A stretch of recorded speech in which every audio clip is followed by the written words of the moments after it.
Right, on the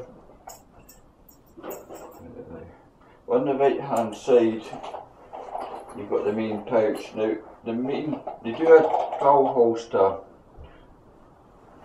pouch, but the actual main pouch itself is really generous, and some of the time I can actually store, you know, the drill in there. I don't all the time. If I did all the time I would get the drill holster, but I don't often. But you know, it fits in.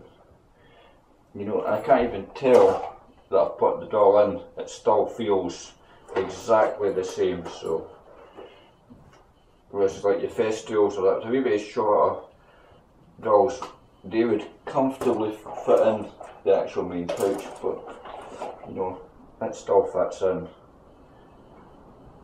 And then the nail guns, I just took them on the back, so if I'm on the roof, you know, it's hooked onto me and it's not going to come off myself.